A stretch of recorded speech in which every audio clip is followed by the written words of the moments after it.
Assalamu alaikum students. Today the topic of our discussion is hydrogen bonding in ice. So we will discuss about the structure of ice. Structure of ice का जो topic है, इसमें हमने कोई ice का जो structure है उसको इस तरीके से नहीं पढ़ना कि हम उसको पढ़ें कि सिर्फ उसके स्ट्रक्चर को देखें, बल्कि हमने इसमें देखना है कि आइस का स्ट्रक्चर बेसिकली बनता कैसे है, वाटर के मॉलिक्यूल्स अपने आप को कैसे अरेंज करते हैं और आइस का स्ट्रक्चर बना लेते हैं। लास्ट लेक्चर में भी हमने पढ़ा था कि जो वाटर मॉलिक्यूल्स का स्ट्रक्चर है वो कुछ ऐसा होता है कि वाटर में एक ऑक्सीजन होता है और दो हाइड्रोजन उसके साथ कोवेलेंटली लिंक्ड होते हैं और हर एक ऑक्सीजन के पास दो लॉन पेयर होते हैं। ये ऑक्सीजन अपने एक लॉन पेयर के जरिए से एक हाइड्रोजन के साथ हाइड्रोजन बॉन्ड बना देता है एक वाटर के मॉलिक्यूल के साथ, और ये वाला ऑक्सीजन अपने दूसरे लॉन पेयर से दूसरे हाइड्रोजन के साथ जो है वो हाइड्रोजन बॉन्डिंग कर देता है किसी और वाटर मॉलिक्यूल के साथ। सिमिलरली ये बॉन्डिंग एक्सटेंड करती है throughout the crystal, throughout this structure, throughout this liquid structure, not the crystals. So अब हम देखें तो ये आपके पास जो स्ट्रक्चर है आइस का, तो इसमें अगर हम देखें तो ये देखें वाटर जो है इसका हम कहते हैं कि इसकी टेट्राहेड्रल ज्योमेट्री है।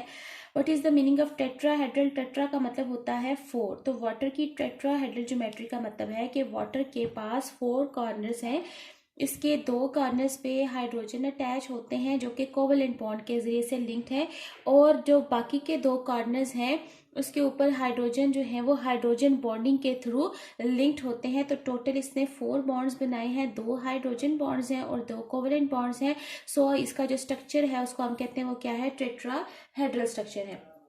अब इस टेट्राहेड्रल के 2 कोने जो हैं, 2 कॉर्नर जो है वो वाटर के मॉलिक्यूल में 2 कॉर्नर्स जो है वो लॉन पेयर ने ऑक्यूपाई किए हुए होते हैं, और जो कि लॉन पेयर भी क्या करता है? हाइड्रोजन बॉन्डिंग में उसको यूज कर लेता है। तो 2 लॉन पेयर जो है वो ऑक्सीजन एटम्स के, उन्होंने इस टेट्राहेड्रल के 2 कॉर्नर जो है वो ये लिए होते हैं। तो टोटल इसके 4 बॉन्ड बनते हैं, और ये जो 2 कॉर्नर्स है इसके 1 2 3 एंड 4, तो एक ये बॉन्ड और 2 कॉर्नर्स, 4 बॉन्ड में से 2 जो कॉर्नर्स हैं वो 2 लॉन पेयर ने लिए हुए हैं जो कि आगे यूज हो जाते हैं हाइड्रोजन बॉन्डिंग बनाने के लिए। लिक्विड स्टेट में जब ये वाटर के मॉलिक्यूल्स होते हैं तो फौरन अपनी बॉन्डिंग यहाँ से तोड़ते हैं, दूसरी जगह बना ली, यहाँ से तोड़ी इस जगह बना ली, यहाँ से तोड़ी यहाँ बना ली। तो लिक्विड स्टेट में वाटर के मॉलिक्यूल्स एक दूसरे के साथ बहुत ज़्यादा लिंक्ड होते हैं, लेकिन ये जो लिंकेज होता है ये कभी टूटता है, कभी बनता है, कभी टूटता है, कभी बनता है, क्योंकि वाटर के मॉलिक्यूल्स मूव कर रहे होते हैं हर वक्त, कभी इधर से इधर, कभी इधर से इधर, तो कहीं ना कहीं से लिंकेज टूटता है, दूसरी जगह पे बन जाता है। अब जब हम वाटर का जो टेम्परेचर है उसको डिक्रीज कर दें, टेम्परेचर इज डिक्रीज, जब भी हम वाटर का टेम्परेचर डिक्रीज करते हैं और आइस बनाते हैं तो क्या होता है कि वाटर के मॉलिक्यूल के, देखिए हमें पता है कि जो काइनेटिक एनर्जी है वो डायरेक्टली प्रोपोर्शनल टू टेम्परेचर होती है। अब हम टेम्परेचर को डिक्रीज करें, डैट मीन्स हम मॉलिक्यूल्स की काइनेटिक एनर्जी को भी कम कर रहे हैं। मॉलिक्यूल्स का मोशन कम हो जाएगा, मॉलिक्यूल्स की मोशन भी कम होगी, लिक्विड वाटर मूव भी कम करेगा, और जहां जहां पे है वहां पे ये अपने स्ट्रक्चर को स्टेबलाइज करना शुरू हो जाएगा और ये थोड़ा सा रेगुलर स्ट्रक्चर हो जाएगा, और पूरे जो है वो स्ट्रक्चर के अंदर, पूरे स्ट्रक्चर के अंदर ये रेगुलरिटी जिसका मैंने बनाई है, ये ड्रॉ की है, इस तरह की एक रेगुलरिटी आ जाती है। अब देखिए ये बीच में खाली जगह सी बच जाती हैं, और बिल्कुल जैसे आपके पास होता है Honey comb like structure, Honey comb like structure बनता है, यानी कि जैसे शहद की मक्खियों का छत्ता होता है जिसके ऊपर वो शहद बनाती हैं, बिल्कुल वैसा ये स्ट्रक्चर बन जाता है। और जो वाटर में क्योंकि एम्प्टी स्पेसेस आ जाती हैं तो इसी वजह से वाटर एक ऐसा सॉलिड है जो कि 9% मोर स्पेस ऑक्यूपाई करता है as compared to its liquid state. वैसे देखिए हमारे पास, हमें पता है कि जो सॉलिड्स होते हैं उनकी कम्पैक्ट पैकिंग होती है और लिक्विड्स के निस्बत सॉलिड्स जो है वो थोड़ी जगह घेरते हैं, लेकिन वाटर देखें एक ऐसा सॉलिड है, वाटर से जो आइस बनती है, आइस एक ऐसा सॉलिड है कि वो जब बनता है तो वो ज़्यादा जगह घेर लेता है। जैसे फॉर एग्जांपल आप किसी भी बाउल में या किसी ग्लास में या किसी भी जो है वो अपना कोई भी आप जो है वो अपना कोई भी इंस्ट्रूमेंट ले लें, कोई भी ऑपरेटस ले लें, उसमें आप थोड़ा सा पानी डाल के रखें, लेकिन उसको आप फुल कर दें। और या अगर आप उसको फुल नहीं भी करते तो उसको ऊपर से मेजर कर लें कि आपने कहाँ तक पानी को फिल किया है।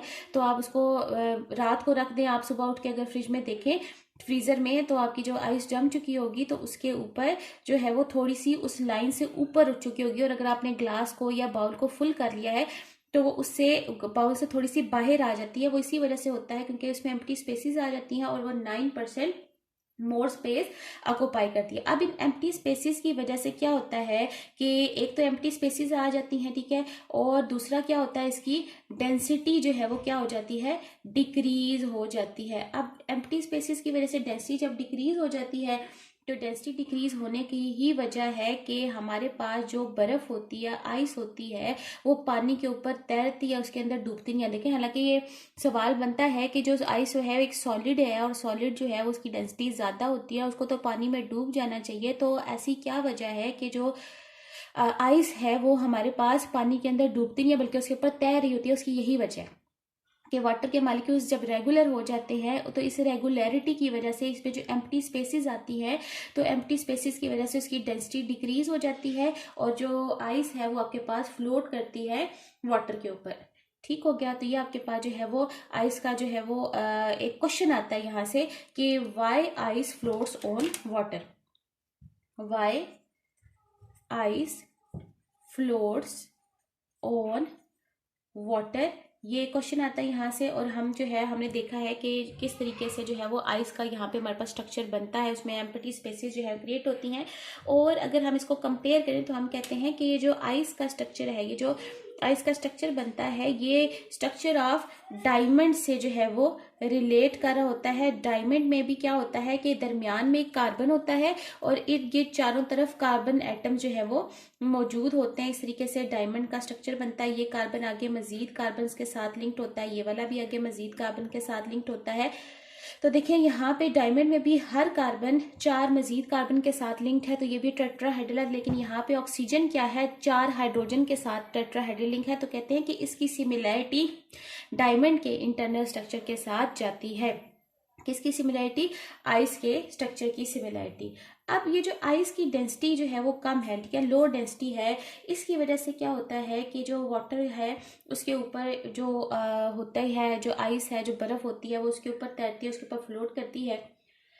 जब हमारे पास बाहर जो टेम्परेचर गिरता है, ड्रॉप करता है, तो हमारे पास जो टेम्परेचर है वो तकरीबन जब 4 डिग्री सेंटीग्रेड तक पहुंचता है, 4 डिग्री सेंटीग्रेड टेम्परेचर पहुंचता है, तो इस टेम्परेचर तक वाटर के पास इतनी ज़्यादा एम्प्टी स्पेसेस नहीं होती हैं।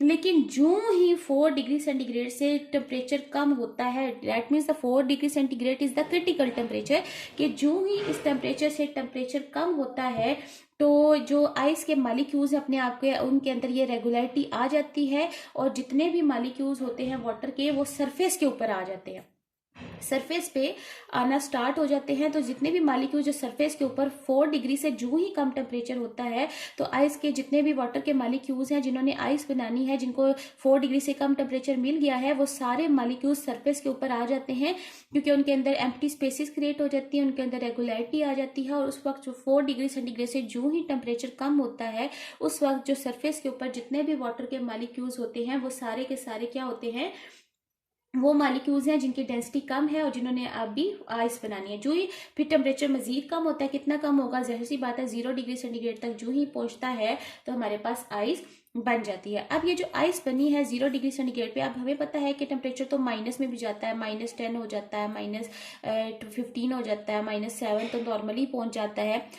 तो जब माइनस में टेम्परेचर जाता है तो आउटर टेम्परेचर जितना मर्जी लो हो जाए, जो आइस है इसके नीचे का जो पानी है वो थोड़ा सा, जाहिर सी बात है वो 0 से कम है तभी वो पानी की फॉर्म में है, नहीं तो वो आइस वो भी बर्फ बन चुका होता। तो वो इस आइस की निस्बत वो थोड़ा सा गर्म पानी है, असल में गर्म नहीं है लेकिन आइस की निस्बत उसका टेम्परेचर कम है, जिसके अंदर जितनी भी हमारे सी क्रिएचर्स हैं, फिश हैं और इसके अलावा हमारे जो प्लांट्स होते हैं जो कि मरीन लाइफ में या फिर जो हमारे पानी के अंदर पॉन्ड्स में, लेक्स में, झीलों तालाबों में, जो भी पॉन्ड में, लेक्स में जो हमारे होते हैं प्लांट्स होते हैं, फिश होते हैं, वो सारे जो है वो आइस के नीचे जो है वो सर्वाइव करती हैं।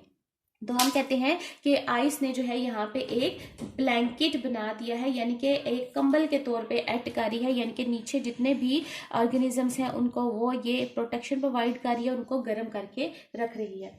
अब अगर आप देखें यहाँ पे तो हम ये देखते हैं कि जो इस पूरी डिस्कशन को जब हम देखते तो हम इस बात पे यकीन करने पे मजबूर हो जाते हैं कि अगर जो हाइड्रोजन बॉन्डिंग पानी के अंदर मौजूद है, अगर ये हाइड्रोजन बॉन्डिंग ही ना होती तो लाइफ का पैटर्न टोटली डिफरेंट हो जाता, और हमारे पास जो है वो पानी के अंदर हाइड्रोजन बॉन्डिंग ना होती और यहाँ पे आइस का स्ट्रक्चर ऐसा ना बन सकता और लाइफ का पैटर्न टोटली डिफरेंट हो जाता। तो डैट मीन्स कि हमारे पास पैटर्न ऑफ लाइफ जो है उसका जो सर्वाइवल है वो भी किसकी वजह से है, just because of this bonding which is called as hydrogen bonding. अब हमारे पास एक स्ट्रक्चर है, आपको यहाँ पे पिक्चर में भी शो हो रहा है, द स्ट्रक्चर ऑफ आइस, ये बुक में भी बना हुआ है। That is actually the 3 dimensional structure of ice. ये आपके पास जो आपको शो हो रहा है ये 3 डायमेंशनल स्ट्रक्चर है आइस का। ये असल में जो स्ट्रक्चर हमारे पास बुक के अंदर भी शो किया गया है, ये जो स्ट्रक्चर है इसमें हेक्सागोनल स्ट्रक्चर है। तो ये मैं आपको बुक भी शो कर देती हूँ, ठीक है। ये जो बुक में आपका जो स्ट्रक्चर ड्रॉ हुआ है इस पे देखिए ये 1 2 3 4 5 6 कॉर्नर्स हैं, और हर कॉर्नर में कुछ ऐसा है कि देखिए ऑक्सीजन, 7 हाइड्रोजन, फिर ये देखिए छोटे छोटे डॉटेड लाइंस हैं, हाइड्रोजन बॉन्डिंग है, फिर ऑक्सीजन है, फिर हाइड्रोजन। अब देखिए इस वाटर के ये हम जो हाइड्रोजन है उसके लिए छोटा डॉट इस्तेमाल करते हैं, और ऑक्सीजन का क्योंकि साइज बड़ा होता है उसके लिए बड़ा डॉट इस्तेमाल करते हैं। अब इसके तो इन्होंने दोनों हाइड्रोजन शो किए हैं। अगले वाले का देखें, यहाँ पे 2 हाइड्रोजन इन्होंने शो की हैं, ऑक्सीजन है, हाइड्रोजन है, फिर जो हाइड्रोजन के साथ हाइड्रोजन बॉन्डिंग ऑक्सीजन तक जा रही है, ऑक्सीजन हाइड्रोजन, फिर ये हाइड्रोजन बॉन्डिंग ऑक्सीजन तक जा रही है, फिर इसका ऑक्सीजन हाइड्रोजन, ये कि इस तरफ रुख बनाए, ऑक्सीजन हाइड्रोजन, हाइड्रोजन बॉन्डिंग, फिर ऑक्सीजन हाइड्रोजन, हाइड्रोजन बॉन्डिंग, फिर oxygen hydrogen, hydrogen bonding oxygen hydrogen, इस तरीके से। अब आपको यहाँ पे बहुत सारे ऐसे ऑक्सीजन मिलेंगे, जैसे कि ये हो गया, ये हो गया, जिनका एक एक कोई हाइड्रोजन जो है वो गायब है, वो यहाँ पे मेंशन नहीं किया गया। वो इसलिए नहीं किया गया क्योंकि वो बैक साइड पे है, इस स्ट्रक्चर के बैक ऑफ द पेज पे है, यानी कि ये 3 डायमेंशनल 3D स्ट्रक्चर है आइस का। तो ये जिस तरीके से है ऑक्सीजन हाइड्रोजन ऑक्सीजन हाइड्रोजन, आप इसको इसी तरीके से ड्रॉ करेंगे, 2-3 बार प्रैक्टिस करेंगे तो आप इसको ड्रॉ कर पाएंगे, और आपने फिर इसको पेपर में भी ड्रॉ करना है, इसके मार्क्स होते हैं in the structure of ice. तो यहाँ से आपके पास एक क्वेश्चन आपके पास आता है 4 डिग्री सेंटीग्रेड से रिलेटेड के, जब आपके पास टेम्परेचर कम होता है वाटर का 4 डिग्री सेंटीग्रेड तक, तो उसके बाद जब आइस बनती है तो वो उसका क्या फ़ायदा होता है। एक इससे रिलेटेड क्वेश्चन आता है, तो आपने इसमें ये लिखना है कि जो ब्लैंकेट ऑफ आइस है वो फिश और प्लांट्स वगैरह को सर्वाइव करके रखता है। और एक आपके पास क्वेश्चन आता है why ice floats on water, तो उसमें आपने लो डेंसिटी का जिक्र करना है कि आइस की जो डेंसिटी है वो लो हो जाती है क्योंकि उसमें एम्प्टी स्पेसेस आ जाती हैं। तो ये वाला आपने जो है उसमें लिखना है। होपफुली आपको ये लेक्चर समझ आ गया होगा। अगर आपका कोई भी क्वेश्चन है तो आप कमेंट सेक्शन में पूछ सकते हैं। Thank you very much.